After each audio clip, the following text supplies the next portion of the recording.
Tranquilo? Bem, pessoal, seja bem-vindo ao Papoeira Cast, segunda edição. E, assim, você que está assistindo a gente pelo nosso canal aí do YouTube, compartilha, segue a gente, curte o vídeo, tá bom? Hoje nós estamos trazendo convidado, meio que de improviso de última hora, sabendo que ele estava vindo aqui para Fortaleza. Paulo César Souza, vou dar uma lida aqui, dar uma pescada, 63 anos, natural do Rio de Janeiro, cursou Educação Física, mas por conta com as viagens da capoeira teve que largar tudo e é um dos fundadores do Grupo Capoeira Brasil, juntamente com o mestre Paulão e o mestre Boneco. Seja bem-vindo, mestre Paulinho Sabiá, ao nosso Papoeira Olá, Cast. Testa. Olá, o pessoal aí do outro lado da telinha. Seja isso aí, prazer grande. Seja bem-vindo aí mais uma vez aqui em Fortaleza. Isso aí. E obrigado por ter aceitado o nosso convite aqui. De estar É um conosco. prazer sempre. Certo. Bem, mestre, vamos lá. A ideia é que a gente tenha uma conversa aqui bem espontânea, bem natural. Sim. Nesse novo formato. O Papoeira, ele nasceu de um evento presencial. A gente fazia palestras em 2015, palestras presenciais, que trazíamos convidados dos mais diversos temas. E em 2020, por conta da pandemia, ele acabou ficando no formato online, né, nas lives. E em 2021 a gente implementou o Papoeira Cast, que é o podcast, que a gente tem um alcance muito maior, né? Claro. Que a gente pode fazer esse formato um pouco diferenciado. Certo? Então o senhor está sendo o nosso segundo convidado. A gente fez a primeira edição com os mestres... Sou quase fundador, né? A nossa primeira edição foi com o mestre Paulão, Esquisito, legal. mestre Lula, mestre Dingo, falando da capoeira do Ceará. Legal. Certo? E agora a gente vai ter você aqui, conversar um pouco aí sobre capoeira, sobre tudo mais. Sim, vamos lá. Certo? Bem, vamos começar com o que todo mundo gosta de saber, né? Um pouco. Como foi o seu começo, né? Na capoeira, como foi o seu início? Se eu puder fazer um resumo. Então, eu sou do Rio de Janeiro e tive a minha infância numa cidade do Rio de Janeiro chamada São Gonçalo. E lá nessa cidade, por influência de um amigo de rua que fazia capoeira lá com alguém, não sei também com quem, a gente começou a dar umas pernadas ali, descompromissada naquela época. E eu acho que aí já me apaixonei pela capoeira, 68, 69, né? Depois... Quantos anos, mestre? Aí eu estava com 9, 10 anos, né? E aí depois a minha família mudou para a cidade de Niterói, né? E aí meu pai me matriculou no Grupo Rio Antigo, né? Meu pai era militar e ele ficava meio preocupado com aquela capoeira de rua. E aí militar gosta de uniforme, né? Aí teve uma apresentação do Rio Antigo, ele viu todo mundo uniformizado e me matriculou. Então eu comecei nesse grupo ali no começo da década de 70, né, quando eu fui apresentado realmente à capoeira de academia, né, com liderança de um mestre. E aí essa academia, esse grupo, ele fechou em 74, porque o mestre Vilmar Bigode, o fundador do Rio Antigo, ele era jornalista. E aí ele foi viver da profissão na época, né? E eu já tinha tido nessa época participado de campeonato infantil. E num desses campeonatos eu encontrei o mestre Gato da Senzala. O grupo Senzala estava participando desse campeonato. E eu me impressionei muito lá com o pessoal, com a performance Todos eles estavam do daquele Senzala, grupo. Ou... Tenho vários. Na verdade, nesse dia eu conheci o Peixinho, que estava disputando, o Gato, o Preguiça, né? Tinham vários mestres lá. O Lua estava lá. O Lua teve... Chama de Lua Rasta hoje. O Lua Rasta morou 10 anos lá no Rio, né? Também foi do Grupo Senzala, a história dele. E eu me impressionei muito. O Grupo Senzala foi campeão da parte adulta, né? Eu estava pela parte infantil. E aí eu peguei o endereço. Eu lembro que o Gato me deu num papelzinho. E quando o Grupo Rio Antigo acabou, já tinha essa referência lá, fui procurar. Na verdade, fui procurar o mestre Gato. Aí cheguei lá, fiz uma aula, quem estava era o Camisinha, né? Na época, Camisinha, né? Agora o mestre Camisa, conhecido como Camisa. E eu fiz uma aula e gostei. E fiquei no Grupo Senzala ali até 89, quando fundamos o Grupo Capoeira Brasil, né? É, Então foi esse começo aí. E nessa década de 80, a gente estava num período muito conturbado, né? Muitos acontecimentos, a capoeira vindo com muita pressão. E uma turma, na época, se afastou do mestre, né? A gente não teve briga com ele, com nada, mas por outros motivos a gente afastou, mas continuou como membro do Grupo Senzala. sim.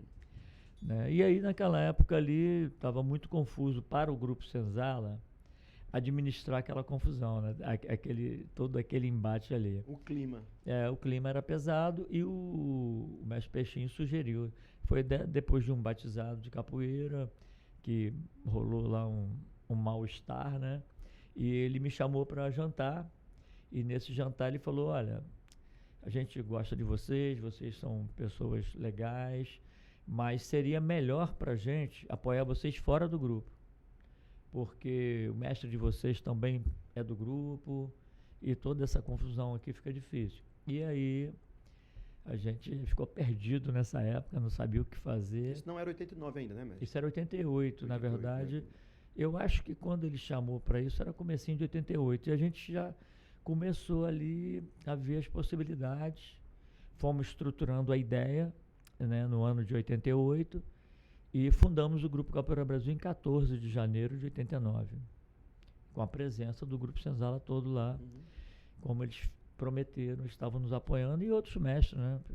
Naquela época a gente levou o máximo, né, que a gente pôde para poder também começar com o aval dos mestres, né? Uma coisa desse tipo assim.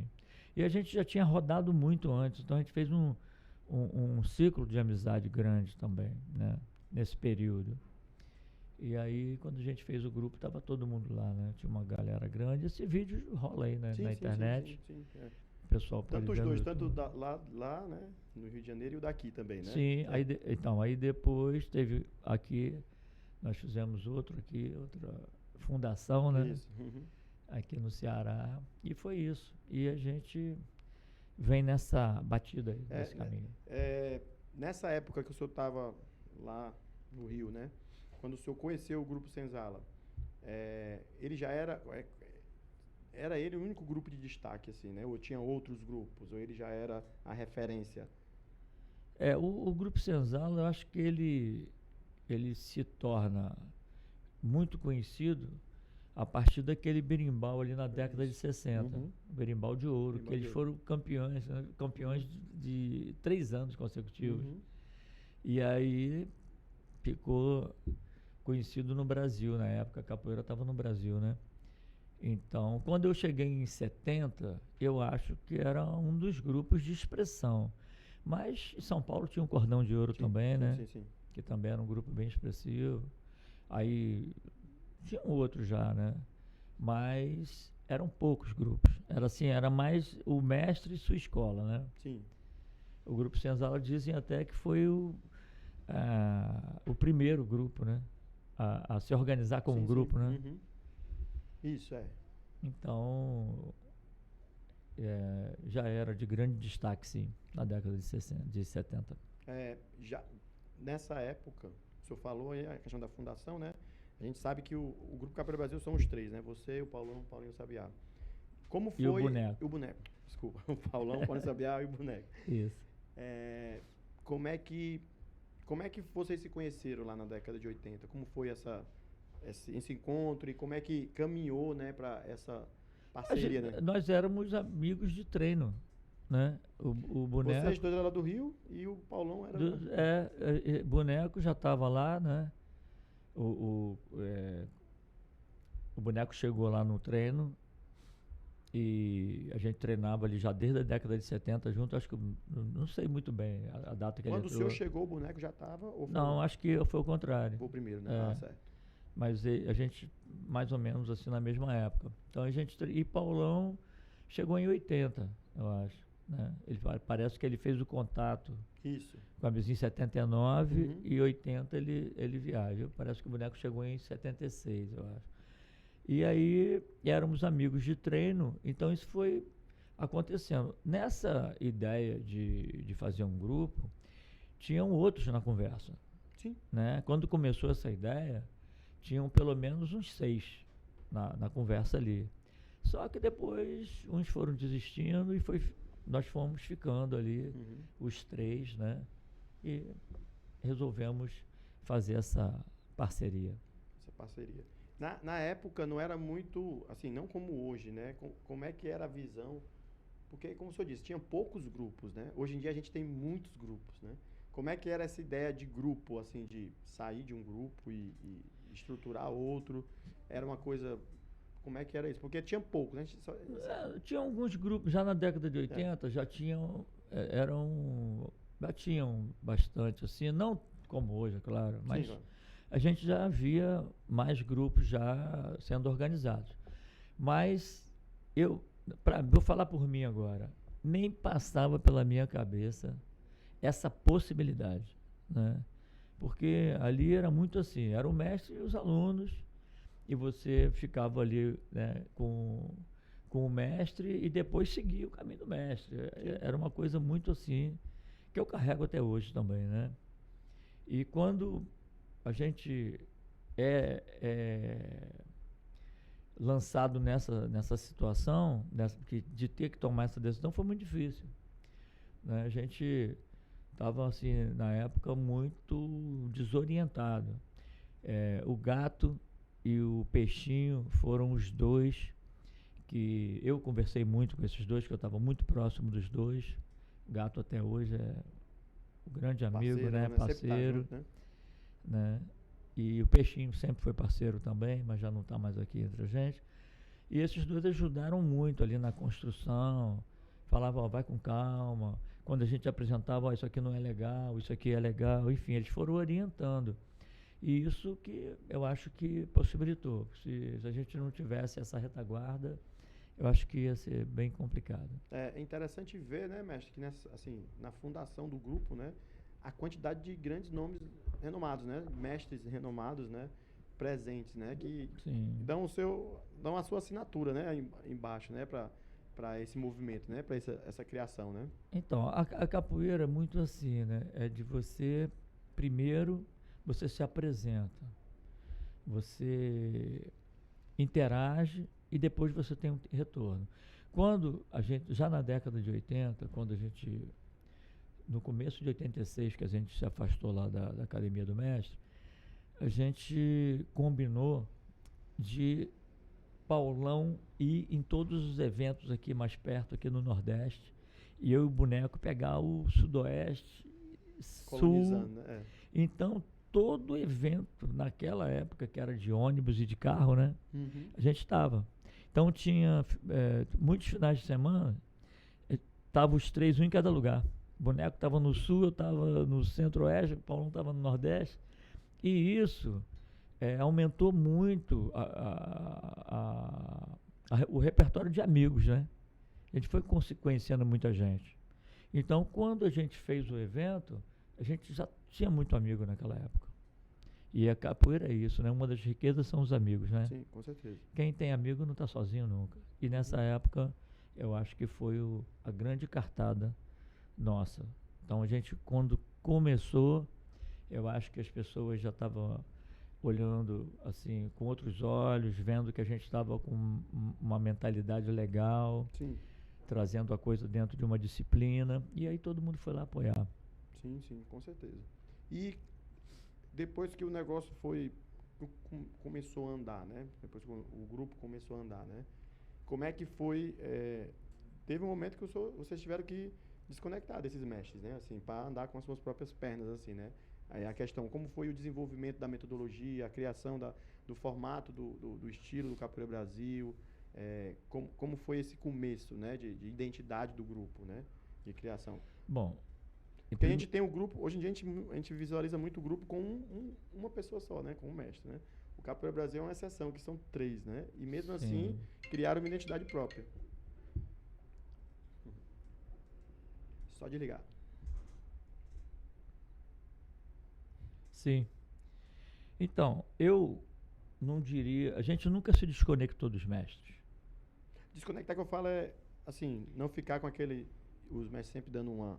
Não, eu acho que sempre teve. Não, sempre teve. A gente acho que sempre até fez questão de trazer os mestres juntos, porque sempre foi uma... esse apoio acho que é fundamental. Como você nunca se desconecta do seu pai e da sua mãe. Sim. Então a gente vê muito por esse lado. Agora, é claro que esses mestres não estavam trabalhando por nós. O trabalho era nosso. Uhum. A gente tinha que meter a mão na massa. E ninguém sabia nada.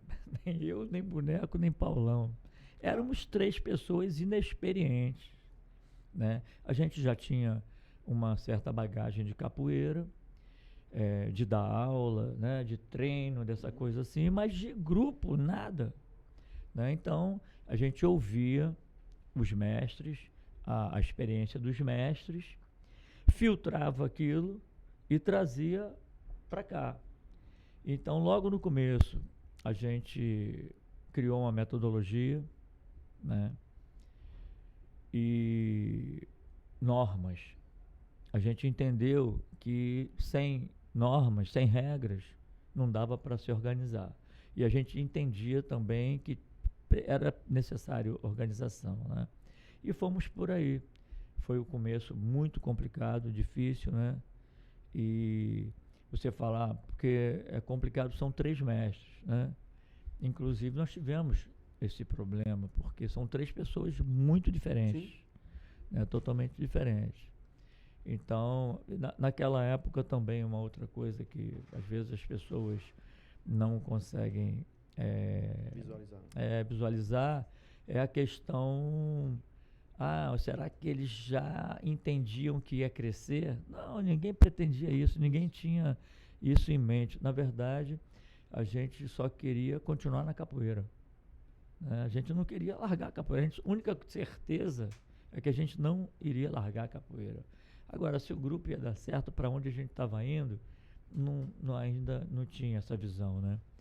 E a gente foi tentando muitos projetos ali no começo, foi organizando o que deu, e teve uma época que não dava mais para trabalhar os 3 juntos, desenvolvendo projetos juntos, porque a gente, na verdade, não conseguia realizar os projetos por causa dessas diferenças. Então, foi sugerido administração independente. E isso foi muito legal porque deu força para o grupo. Aí nessa mesma época teve assim um acontecimento muito estratégico, mas que não foi nada pensado, que foi o Paulão ir para a Europa, Boneco foi para os Estados Unidos e eu fiquei no Brasil. Então a gente pegou esse triângulo aí, que é um mercado muito intenso, né? Quase o mundo inteiro. Isso. Acho que está o mundo todo por aí. E aí, já também, cada um com a sua administração, a gente ganhou força. Porque talvez se o Paulão fosse para a Europa, Boneco nos Estados Unidos e eu no Brasil, e um dependendo do outro, né, naquela época que não era tão fácil como hoje a comunicação, eu acho que a gente não andaria a passos largos, né? Sim, sim. Então isso ajudou muito. E as coisas foram acontecendo, né? A gente foi também aprendendo com erros e acertos. Certo. E essa questão administrativa, né? Assim, foi, como o senhor disse, o triângulo, né? De expansão, né? Sim. De expansão do grupo, né? E a questão técnica mesmo, de técnica de capoeira, né? Como é que isso foi desenvolvido? Então, a gente já saiu com uma formação muito boa. Sim. Né? Lá do grupo anterior, a gente já treinava muito, então já tinha uma base muito legal na época. E quando a gente saiu para esse novo grupo, né, o Capoeira Brasil, eu andava muito junto com o Paulão. E Paulão, ele tem uma pegada, né, no que diz respeito a treinamento de capoeira muito parecido com a minha. Sim. Ele, quando chegou lá acho que eu fui o primeiro amigo do Paulão no Rio de Janeiro. Então, quando ele chegou, ele se identificou muito comigo. E ele também já pegou rápido. Em pouco tempo, ele já estava vestindo a camisa, né? Sim, sim. E aí a gente pensava junto. Então, a gente Ele morou um tempo no Rio também, então a gente fazia muito laboratório lá em Niterói, ele ia para Niterói, às vezes a gente ficava uma tarde inteira. Isso ainda no grupo Senzala? No Senzala. Isso a gente já começou esse trabalho lá na Senzala. Sim. Né? Quando veio para o Capoeira Brasil, a gente veio trazendo. Então a gente foi desenvolvendo muito os dois ali, fazendo laboratório. Né? A gente já tinha a base e em cima daquela base a gente seguiu. Né? Isso. E assim, tem o grupo ele tem uma identidade muito interessante, né? O próprio nome, né? Que até então ninguém tinha pensado em colocar, né? E a questão da corda, né? A última corda, a corda de mestre, né? Como foi isso? Porque assim, é meio que óbvio, né? Capoeira, assim, mas não tinha nenhum grupo com esse nome na época, né? E a corda preta também não tinha também na época, Isso, né? Foi uma coisa assim que ajudou a alavancar muito o grupo. Duas coisas que alavancaram muito. A logomarca. Sim. Porque as logos todas eram redondas por causa da roda. E quando a gente veio com uma logo retangular, aquilo criou uma polêmica. Quando veio essa história de Capoeira Brasil, aí foi outra guerra, porque os caras agora são donos da Capoeira do Brasil. Essa coisa teve isso na época? Teve muito, essa coisa da capoeira, você tá sempre revoltado com alguma coisa. Né? E aí a gente seguiu e a outra foi a corda preta. Agora é karatê, não sei o que. Então a gente, na verdade, tinha que explicar todo aquele processo. E quando a gente começou a divulgar o que era, as pessoas começaram a aceitar e até a se influenciar por aquela ideia. Sim. Né? E aí a coisa demorou um pouco, né? Até a questão da corda preta. Hoje em dia até aparece mais alguns, né? Sim, demorou um pouco. Assim que eu digo, mas outros grupos adotarem nessa sim, mas eu não digo nem da corda preta, eu digo da ideia da inovação. Sim. Né? Porque a capoeira tinha uma cultura de dar replay no passado, né? Então a gente ficava muito preso ali. E aí talvez o Grupo Capoeira Brasil tenha mexido um pouquinho nisso aí. Né? Não foi nada planejado também. Até porque na época, né? Mas os grandes grupos já eram os grandes grupos, né? Sim, na época, sim. Né? Não tinha nenhum grupo pequeno, assim, né? Não tem, Acho que tinha, nos bastidores, mas um grupo que vinha pequeno surgindo assim, eu não estou lembrado muito. Pois é, e hoje, assim, já tem um tempo, né? Acho que desde quando eu comecei capoeira, o Capoeira Brasil já é pareado com todos os que estavam na fundação, ou talvez até mais, né? Não sei bem essa coisa de grandeza, mas hoje a gente é considerado um dos grandes grupos, né? Como eu falei, a gente, na verdade, não teve essa visão, né, no começo, não foi nada planejado, mas eu acho que quando a coisa começou a dar certo, a gente soube agarrar, né? A gente soube pegar ali o tempo da coisa, o fio da meada, né? O feeling e seguir. Então acho que isso que foi o que aconteceu. A gente estava até conversando, né? O mais difícil é se manter, né? Assim, crescer. Sim. Você cresce, aí estabiliza, mas se manter aqui talvez é mais complicado do que a alavancagem, né? Porque sair do zero é só você fazer qualquer coisa, né? Você está no zero, você fez qualquer coisa, você sai do zero. Sim. Agora, depois, se manter no topo da cadeia é complicado. Com certeza. Aí exige um pouco mais de conhecimento da própria instituição, né? Do próprio negócio, né? Sim, claro. Ainda pegando esse gancho do tempo, né? Da estabilização, mestre. O senhor, de 89, 2022, quais foram os maiores desafios que o senhor acha que o grupo enfrentou? Não desafio que eu digo assim, de mercado, de concorrência, essas coisas, quais foram as maiores dificuldades, assim? Cara, eu acho que nesses 33 anos, como o processo nosso vem bem lá de baixo e o aprendizado, como eu falei antes, é de erros e acertos, eu acho que não teve assim uma coisa, acho que a coisa foi gradativa, sabe? A coisa veio, a gente teve muito espinho nesse caminho, porque é normal em toda profissão, faz parte, né? E eu acho que a gente teve ali na hora das dificuldades, eh, paciência e na hora sagacidade para poder sair Com daquela e certeza. partir na frente, né? Porque a gente está o tempo todo, na verdade, tendo que se modificar, né? De se transformar e acompanhar a fila, né? Porque a Com fila certeza. anda, né? Sim, com certeza. Agora, por exemplo, na pandemia foi o grande exemplo. A pandemia foi um exemplo de velocidade, né? Começaram a falar no começo da pandemia, agora vão ter que se reinventar. Bom, eu fui contra esse jargão aí, porque eu acho que a gente começou a se reinventar quando nasceu, quando saiu da barriga da mãe, né? Porque se você não aprendesse a respirar ali rapidamente, você morria. Então a gente se reinventa sempre. O que aconteceu na pandemia é que a gente saiu para uma velocidade muito forte. 10 anos em... Em um ano, em dois. Em- Exatamente. Então essa foi a diferença. Mas eu acho isso, a gente acho que soube ir pulando as etapas e agora tem que continuar pulando as etapas, né? Porque a coisa continua, né? Uhum. E as pessoas falam, mas está cada vez mais difícil. Eu acho que não, acho que está cada vez sempre a mesma coisa, mas cada vez está mudando. Desafio, né? É sempre, a vida eu acho que é sempre um desafio.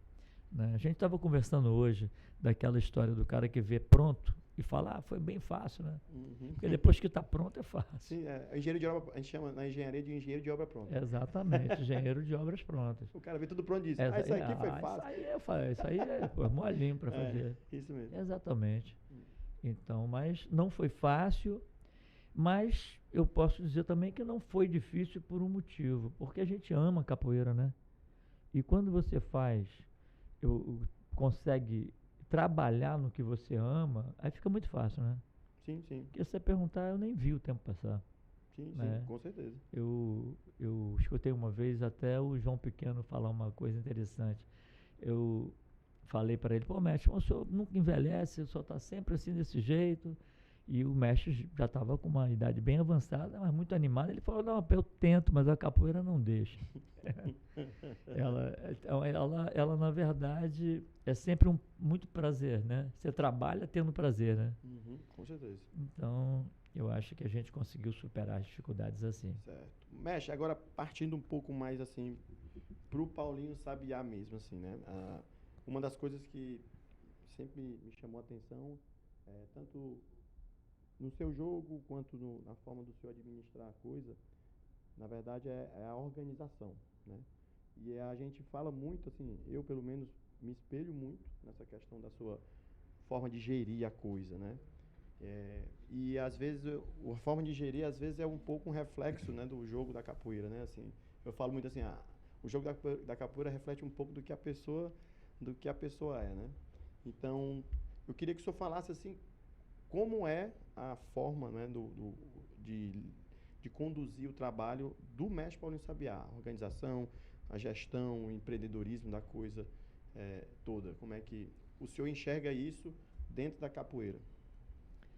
Então, quando a gente fundou o grupo, a gente sabia muito pouco desse universo, né, administrativo. E eu tinha muita dificuldade ali no começo. E eu tive um pai de um aluno, que era o diretor da ProSystem, que era uma empresa de marketing na época renomada, e ele foi me orientando. Depois eu fiz também um pouco, estudei nessa empresa um pouco, para ter um conhecimento maior de administração, e isso acho que me ajudou ali no começo a compreender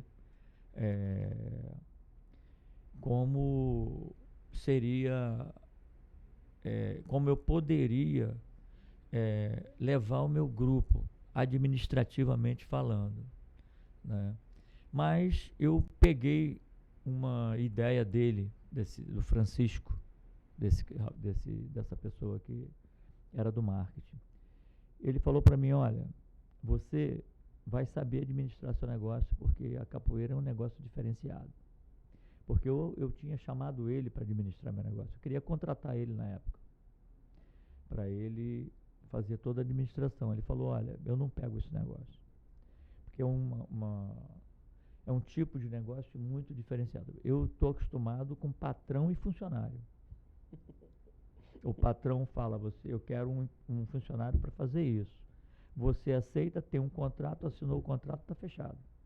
O patrão faz a parte dele, você faz a sua. Agora, com mestre e aluno, aí fica difícil. Mas ele falou para mim, mas você vai saber fazer. E aí ele até, nessa mesma época, ele me indicou, faz um curso para você ter só uma ideia, uma noção, e depois o restante você vai saber fazer. Mas ele falou para mim, se eu fosse você, eu iria pelo simples. Essa foi a maior dica que eu tive. E eu peguei isso para mim. E fui sempre pelo simples, né? Nunca tentei complicar essa matemática, né? E eu acho que o que ajuda muito, né, numa administração de grupo é o controle emocional. Eu acho que esse é o carro-chefe. O restante você vai aprendendo ali, errando, acertando, né? E também a vontade de organizar. Isso é uma coisa inquieta dentro de mim. Eu não acredito em outra possibilidade. Eu não acredito que você possa ter um grupo desorganizado. E essa coisa vai dar certo. Isso vai dar problema em algum momento. Com certeza. Né? Eu acho que nada, né? Em qualquer tipo de grupo, de sociedade, que o ser humano está ali reunido, tem que se organizar. E aí eu venho buscando sempre, como hoje mesmo, eu continuo aí nessa empreitada. O grupo cresceu muito, né? Hoje nós temos um corpo muito grande, de repente já estamos precisando atualizar tudo isso, né? Porque a administração é assim, né? De um ano para o outro, ela já começa a não funcionar algumas áreas e você tem que ir mexendo. Sim. Então é assim, dessa forma, não tem nada complicado. Eu acho que eu comecei com a administração que meu pai me ensinou, né? Isso no meu pessoal, porque você também tem que cuidar do seu pessoal, porque senão depois você tem que procurar outro emprego, né? Para você se manter. Sim. E poder levar o grupo. E a educação que eu tive é o seguinte, meu pai sempre me ensinou, olha, você nunca gasta tudo que você ganha no mês, porque você não sabe como vai ser o próximo. Então você ganhou tanto, você guarda uma parte, vive com a outra, e assim você vai fazendo a sua vida. Então, inteligência financeira, né? Foi sempre assim. Né? E o que eu acho que segurou todo esse tempo foi isso. É ter controle, saber passar pelos momentos difíceis, porque você leva rasteira toda hora, saber levar rasteira e levantar, né? Saber não pegar os seus fracassos, né? Saber segurar os seus fracassos e não jogar em cima do outro sofredor. Sim. Tudo isso acho que é que contribui para você levar o grupo adiante. Com certeza. A gente começou essa parte falando da questão do negócio, né? Às vezes isso soa difícil para os capoeiristas, né? Você vê a capoeira, né, o seu trabalho como um negócio. Né? Até o pessoal até acha que isso é quase um pecado, né? Falar isso, né? Sim, sim. E às vezes aquele que tenta se organizar é mal visto, né? Assim, pelos outros, sim, né? Claro. E como é que o senhor enxerga isso? A gente mais um dos assuntos que a gente estava conversando hoje à tarde no almoço, né?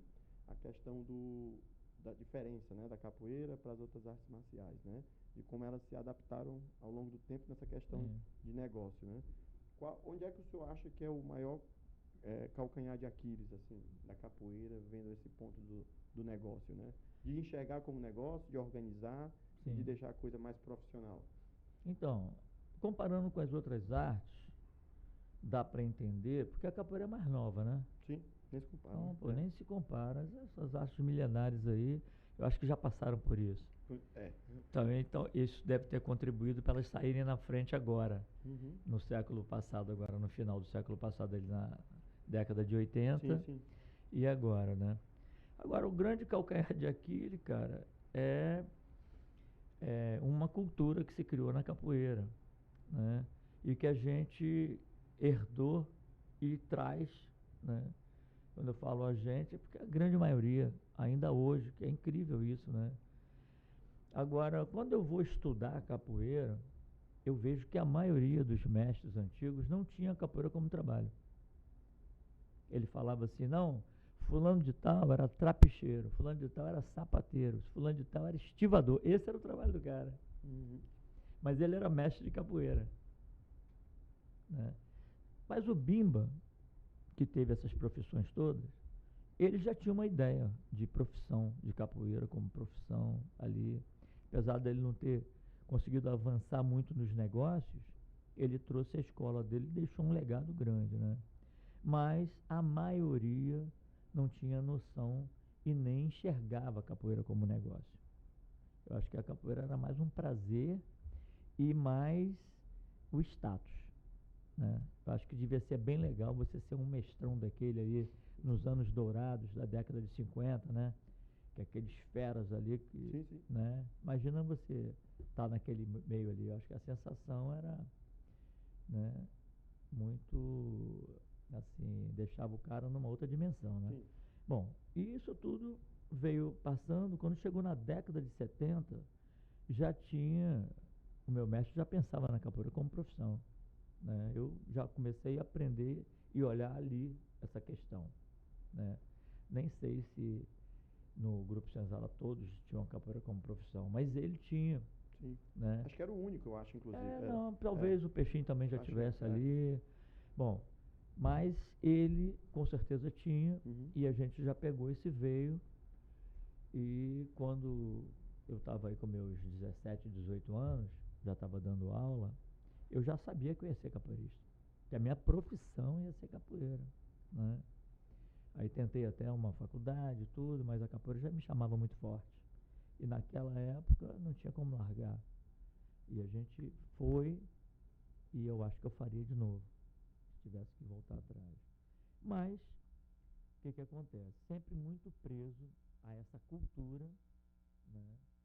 A gente veio trazendo isso nas gerações futuras. Foram vindo outras gerações e mantendo essa ideia do passado, né?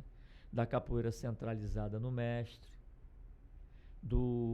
da ideia autoritária, né? De controle de tudo, de não acreditar na capoeira como profissão. O cara está dando aula de capoeira, sim, mas ele não acredita, né? Muitas vezes ele sai de bicicleta para entregar comida, né? E a capoeira chamando para trabalhar em vários lugares, mas enfim, isso aí cada um é outra coisa, né? Eu acho que é isso. Então, eu tentei me desvencilhar um pouco disso, né? Então, capoeira tem medo de falar de dinheiro, tem muito mestre que tem vergonha de falar de dinheiro. Por quê? Porque ele não entende que a capoeira é uma profissão. Então, ele acha que é um absurdo cobrar, né? Eu sempre cobrei tudo que eu faço. Todo trabalho que eu faço, eu acho que tem que ser remunerado, né? Eu passo conhecimento, eu me dedico, eu me empenho, eu procuro entregar o melhor que eu tenho e não é justo que eu não seja remunerado. Eu nunca tive medo de falar de dinheiro com o meu povo, né? Com o meu grupo, e nunca me apresentei como uma pessoa mercenária, né? Não tenho essa fama, né? E então, o problema não é você falar de dinheiro, é como você lidar com essa questão, né? Então, eu acho isso, que tem aí uma herança, né? Que hoje ainda é o freio de mão, né? É o freio de mão, isso mesmo. Que é o que o senhor falou, né? É, isso mesmo, freio de mão. O senhor falou, eu ia perguntar, o senhor já acabou falando, essa questão do viver de capoeira, né? É algo que eu estou puxando bem hoje em dia, porque eu tive essa opção, né? Eu fiz essa opção por viver de capoeira, mesmo tendo outra formação. Mas como é que o senhor enxerga isso quando o senhor optou por isso e hoje em dia? Porque, como o senhor falou, até hoje em dia, os próprios capoeiristas, quando você fala em viver de capoeira, eles olham assim meio que como uma coisa fora do normal, né? Fora do padrão. E mesmo tendo um mercado muito forte, né? Assim, quer queira ou quer não, existe um mercado para isso, né? Tanto naquela época, e eu acredito que hoje em dia é muito mais. Muito mais. Como é que o senhor enxerga essa questão do viver de capoeira? Porque o senhor optou por isso, como sua profissão, lá atrás. Numa época bem mais complexa, né, de você ter essa opção, né? Sim, sim, porque tinha toda uma rejeição familiar, a família não aceitava, né? Eu acho que quando eu entendi que a minha profissão seria essa, eu estava numa época muito motivado, muito empolgado. Então, posso até dizer que um pouco iludido, né? E é claro que aí encontrei os espinhos e tomei umas rasteiras. Mas continuei entendendo que mesmo assim ainda era bom, mesmo com todas as rasteiras. E hoje, como você está falando, o mercado da capoeira é muito maior, né? E, e a concorrência não é muito forte. Não. Né? Então, eu acho que a gente, antes de fechar essa conversa, tem um outro problema, né? Que não é só o capoeirista que não acredita na profissão dele, é que o restante da sociedade também não acredita. Acha que capoeira é coisa vagabunda até hoje. Né? Então tudo isso pesa muito, né? Mas a realidade vem mostrando um outro viés completamente, que é a quantidade de capoeiristas no mundo, né? O quanto as pessoas amam a capoeira, né? Quem está na capoeira. As pessoas falam assim, a capoeira caiu muito, né? Não caiu nada, a capoeira aumentou muito. É que antigamente, vamos falar aqui de Fortaleza. Fortaleza tinham aí, sei lá, tinha um esquisito, tinha mais 1 ou 2 mestres. Talvez nem tivesse, ele foi o primeiro, talvez. Chegou aqui, então todo mundo treinava com ele. Aí dali saíram mais 2, 3 professores. Então lá na época do Paulão, tinha algumas academias que a gente sabia. Hoje deve ter uma em cada esquina. Sim. Só que naquela época se falava de 1,5 milhão de capoeiristas. Hoje em dia se fala de 9. Então a capoeira cresceu muito. É que ela foi capilarizando, né? Como acontece, né? Sim, sim. E aí é o momento de você também se reinventar com relação a tudo isso que está acontecendo. Você vai se adaptando, né? Então é claro que hoje um capoeirista que naquela época tinha um salário muito bom dando aula só na academia dele, se ele continuou com esse modelo, de repente hoje está passando dificuldade. Certeza. Entendeu? Então, só lugar. É onde o cara tem que estar usando a percepção dele e se adaptando. Certeza. Né? Acho que foi por aí que a gente tem caminhado. Eu tenho caminhado por aí. Sim. O senhor citou a questão do viver de capoeira. A gente falou do viver de capoeira, a gente enfrenta o preconceito, né? Sim. Eu não gosto muito desse nome, mas o preconceito de dentro da capoeira e o preconceito da sociedade. Sociedade em geral. Aqui o senhor, por que o senhor, assim, eu costumo falar, né? Eu sempre falo para os meus alunos, eu falo nos textos que eu escrevo, de que a sociedade, assim, a gente sofre hoje em dia muito dos erros dos capoeiristas do passado, né? De coisas, de evento, de roda, de um monte de coisa que fizeram e que hoje em dia reflete um pouco na imagem da capoeira em si, né? Então a gente tem que meio que fazer um trabalho diferenciado. O que é que o senhor acha? Aí o senhor falou do replay no passado, né? O que é que o senhor acha que complicou nessa questão da imagem, né? Assim, que, digamos, manchou um pouco na sociedade a capoeira, ou o senhor não acha que tem isso? Não, eu acho que vem muito antes disso, né? A capoeira vem da escravidão, né? Então vem de todo um povo marginalizado, né? E teve que vencer muitas guerras para poder se manter e estar aqui hoje, né? Sim, Porque sim. senão já estava extinta. E eu acho que vem por aí ainda. É uma coisa de pobre, sabe? A nossa sociedade é bem assim, né? Sim. E o que acontece é que a história do Brasil que foi contada deixaram a capoeira de fora. Né?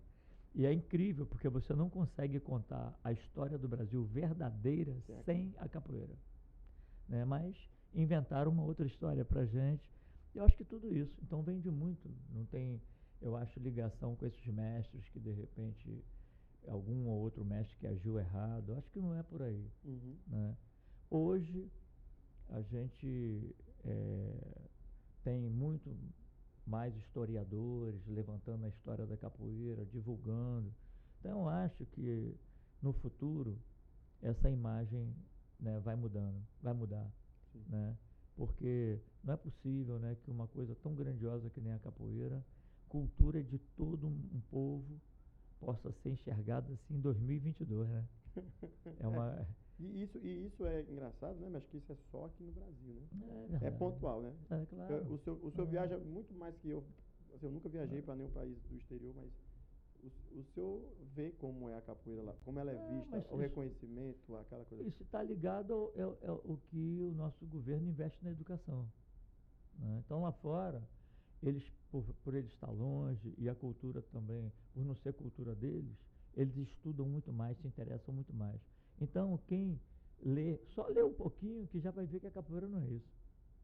Que a capoeira não é uma coisa vagabunda. Sim. Entende?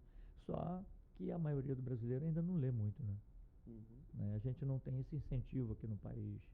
A gente vê que as pessoas que passam mais dificuldade no Brasil não têm acesso à escola. Né? A gente não tem investimento. Então, é reflexo disso. Sim, com certeza. A gente precisa melhorar o país com relação à educação e saúde. Isso mesmo.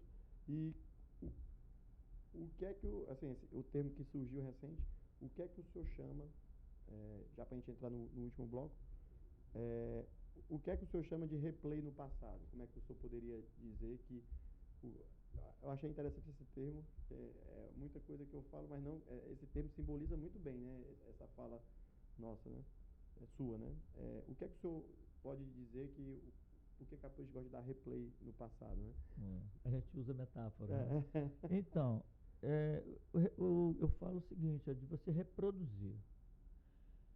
Tem coisas que a gente mantém e que é importante. Por exemplo, toda essa questão do ritual, da capoeira, né? Todo isso que envolve, essa magia que envolve a capoeira, é muito importante a gente lá no passado procurar entender bem como é que foi aquilo, até mesmo porque se você quer mudar alguma coisa, quer acrescentar, quer fazer algum tipo de incremento ali, você precisa conhecer bem como foi. Você tem que ter fundamento. Sim. Então, toda essa questão é importante que você dê um replay. Sim. E está sempre indo lá buscar. Mas eu falo na questão do entendimento da capoeira como negócio. Né? Que os mestres antigos não tinham esse entendimento. E eles não tinham a capoeira como profissão. Então, eu acho que caminhavam no sentido contrário. Né? E é engraçado uma coisa, né, que aconteceu assim com a maioria. Uhum. Eles falavam, não, eu sou sapateiro. Não, fulano de tal, você deve ter lido muito isso, que o mestre fulano de tal era estivador. O mestre fulano de tal era isso, né? Então, esse cara, quando foi para falência, ele não reclamou da profissão dele, ele só reclamou da capoeira. É engraçado que o cara não tinha capoeira como profissão, mas quando ele faliu, ele quebrou, a capoeira foi culpada. Sim. Né? Então a gente vê ali que o cara estava muito desorientado, né? Com relação até o que ele representava e a posição que ele ocupava. Né? Porque esses mestres renomados, se naquela época eles já tivessem noção disso, eles poderiam ter avançado mais, eu acho, né? Sim, com certeza. Até por conta do talento, né? Talento que era. Exatamente. E também pelo que eles conseguiam de público, né? Que batiam palma, né? Sim, com certeza. Palmas. E poderiam ter revertido isso num conforto, né? Conforto maior pro pessoal, né? E a grande maioria não terminou muito bem. Sim. Né? E hoje a gente fala que as pessoas dão replay, são essas pessoas que estão presas no passado nessas questões. Né? Então a gente vê hoje o cara quer montar um grupo, mas ele é muito autoritário e o grupo tem que ser daquele jeito que foi na década de 60, tem que ser. E é difícil. É o old school, chama, né? Pois é. É complicado você trazer isso para uma pessoa hoje de 15 anos, de 20 anos, né? Que vive nos dias de hoje. Alguns formatos, né? Assim, algumas coisas da capoeira. Eu ainda peguei isso, né? Muito forte, né? Essa questão do autoritarismo. Então, você vê que não está muito longe, né? Não, eu peguei muito forte isso, mas eu não consigo mais visualizar hoje em dia eu fazendo isso com os meus assim, a gente acaba reproduzindo algumas coisas. Sim. Mas sem querer você faz. Aí depois você para numa análise, né, pessoal, assim, cara, eu tô fazendo a mesma coisa que eu reclamava do meu mestre. Exatamente. Eu tô fazendo a mesma coisa, quase reproduzindo, né? Sim. Muita gente que estava do meu lado na época tem coisas legais. Falava, né, assim, ó, cara, tu tá fazendo igualzinho fulano. Tem coisas legais. Sim, claro, né? claro. Mas tem coisas que não funcionam. Não funciona, né? Saber filtrar. Saber filtrar bem isso aí. Você não consegue mais algumas coisas hoje em dia, né? Você vai repele um monte de gente. Então, mas mesmo entendendo isso, você sabe que tem, né? Sim. E vou até chutar que no mundo da capoeira talvez seja a maioria. Ainda tem essa mentalidade. Sim. Né? Pelo menos dos capoeiristas mais antigos, né? Sim, E aí você vê que o resultado não é tão... Assim, você vê que o que eles vão colhendo não não dá resultado. Você, na verdade, não vê resultado nenhum, né? Pois é, complexo, né? E a culpa é, geralmente, da capoeira. Da capoeira. Pois é. Mestre, só uma última pergunta para fechar para a gente já finalizar. Você acha que tem muita gente frustrada com isso, com a questão de, cara, eu queria poder ter a capoeira como profissão, no decorrer da sua trajetória, eu consigo enxergar isso em algumas pessoas, entendeu? Assim, que são frustrados com isso, né? E às vezes criticam, mas na verdade eles queriam, né? Assim, um pouco isso. Eu acredito que talvez fosse o sonho de muita gente, né? Isso, né? Então, tem uma coisa que acontece que você consegue largar a capoeira, mas ela nunca te larga. Então, essa frustração eu não vejo só nesses capoeiristas que queriam ter ela como profissão. Eu vejo até naqueles que largaram a capoeira como aluno. Mas numa época ele parou de treinar capoeira e ele escuta o som do berimbau até hoje. Eu tenho um amigo meu, que ele é mais velho do que eu. Ele deve estar com 67 hoje. Ele falou para mim esses dias, rapaz, você sabe que todo dia eu escuto o barulho do berimbau na minha cabeça. E ele fala, você sente quando ele fala o amor que ele tem pela capoeira, e ele fala quase chorando por que ele largou a capoeira. Teve um agora no evento, um grande amigo também, foi meu sócio de capoeira lá atrás, na década de 70, no final da década de 70 até o meado de 80. Depois a gente não deu certo, cada um seguiu o seu. A gente dava aula no mesmo espaço. Os dois eram da senzala, ele dava aula no primeiro horário, eu dava no segundo, ou vice-versa.